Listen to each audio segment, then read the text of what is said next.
Hey everyone, DD के अंदर non resident वाले चैप्टर में हम अब करेंगे क्वेश्चंस कौन से जो कंपनी के केस में रेजिडेंसी है कैसे चेक करते हैं, प्लेस ऑफ इफ़ेक्टिव मैनेजमेंट है वो क्या होता है।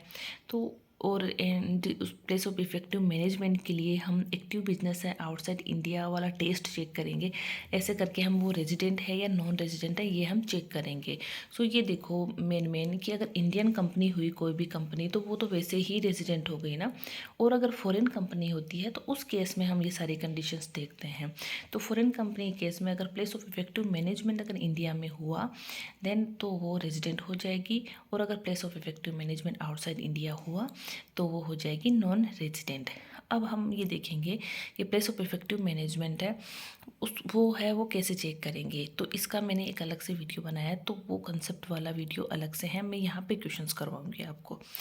ओके, तो यहाँ पे EBCINC एक स्वीडिश कंपनी है, हेडक्वार्टर है स्टॉकहोम में, not having a permanent establishment in India.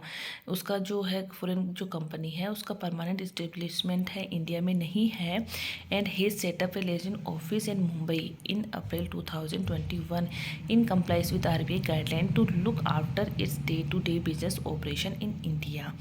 ठीक है, एंड जो डे टू डे ऑपरेशंस है उसके लिए वो जो है मुंबई के अंदर वो ऑफिस ओपन कर रहे हैं, बट वो डे टू डे ऑपरेशंस के लिए है, एंड स्प्रेड अवेयरनेस अपने जो प्रोडक्ट है उसके अवेयरनेस को स्प्रेड करने के लिए और एक्सप्लोर करने के लिए फर्दर अपॉर्चुनिटीज़, इसके लिए वो इंडिया में एक ऑफिस है वो ओपन कर रहे हैं। और उस ऑफिस के अंदर जो डिसीजन जो लिए जा रहे हैं ना वो कौन से लिए जा रहे हैं, वो day to day routine operations के डिसीजंस लिए जा रहे हैं, ना कि वो सिग्निफिकेंट एंड कॉमर्शियल डिसीजंस नहीं लिए जा रहे।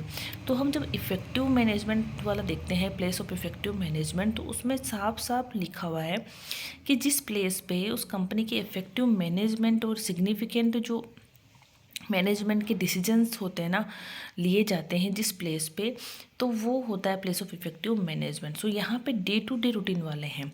तो अब ये देखो, ये आंसर में यहाँ पे रेजिडेंशियल स्टेटस देखना है, आप आंसर देखो इसमें वही मैंने जो बताया अभी कि इंडियन कंपनी हुई और प्लेस ऑफ इफेक्टिव मैनेजमेंट अगर इंडिया में हुआ तो वो रेजिडेंट होगी। तो यहाँ पे एक ABC जो है फॉरेन कंपनी है, सो उसका जो रेजिडेंट इंडिया में तब होगा जब उसका प्लेस ऑफ इफेक्टिव मैनेजमेंट जो है इंडिया में होगा।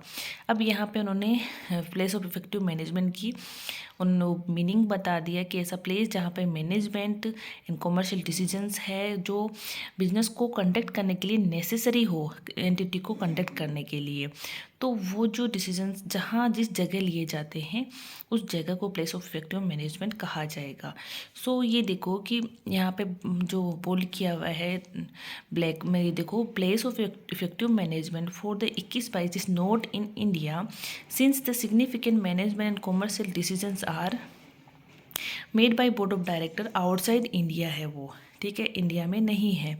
सो इसमें ये बोला है कि वो जो ऑफिस है ना इंडिया में मुंबई में जो ओपन किया गया है उस फॉरेन कंपनी का, वो सिर्फ रूटीन या day to day business operations के लिए है, वो सिग्निफिकेंट के लिए नहीं है। सो ये रिलेवेंट नहीं है किसके लिए, डिटरमाइन करने के लिए प्लेस ऑफ इफेक्टिव मैनेजमेंट।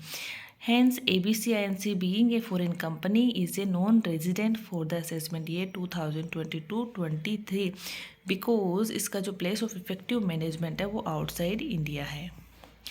ठीक है, तो ये देखना आप सिग्निफिकेंट, और ये वर्ड याद कर लो एग्जाम में जब ये क्या क्वेश्चन आता है तो हमें ये बताना पड़ेगा कि प्लेस ऑफ इफेक्टिव मैनेजमेंट होता क्या है, तो उसमें ये वर्ड यूज़ करना ही पड़ेगा ना, significant management and commercial decisions का। सो ये याद करना है हमें। नेक्स्ट क्वेश्चन है, ABC limited a software giant in India set up 100% subsidiary company by name of SHDINC।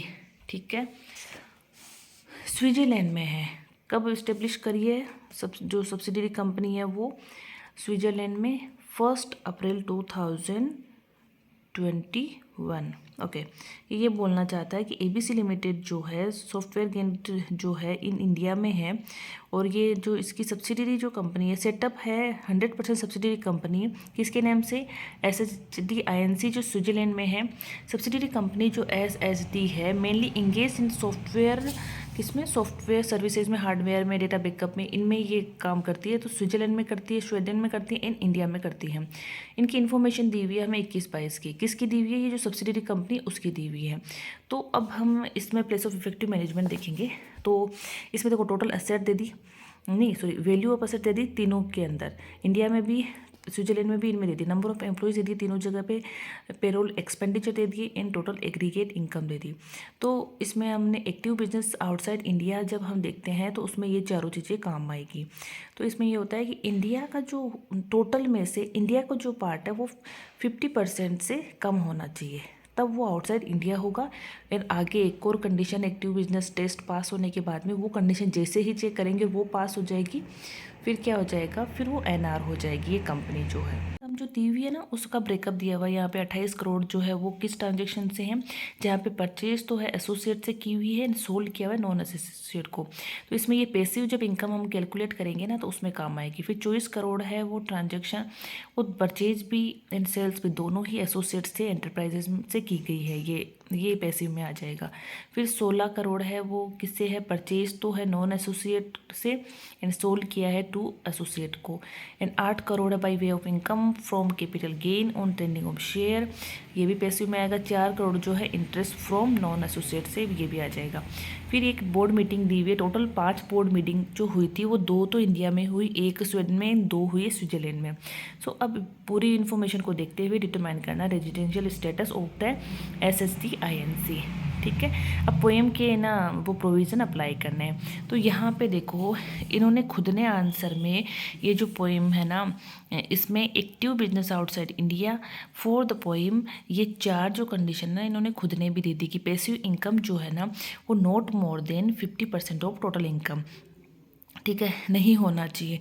And less than होना चाहिए 50% ऑफ टोटल इनकम जो है सिचुएटेड इन इंडिया। टोटल जो असेट्स है ना, सॉरी टोटल असेट का मतलब कि टोटल असेट्स के 50% से भी कम इन इंडिया होना चाहिए सिचुएटेड टोटल असेट जो है। फिर less than 50% of total number of employees are situated in India.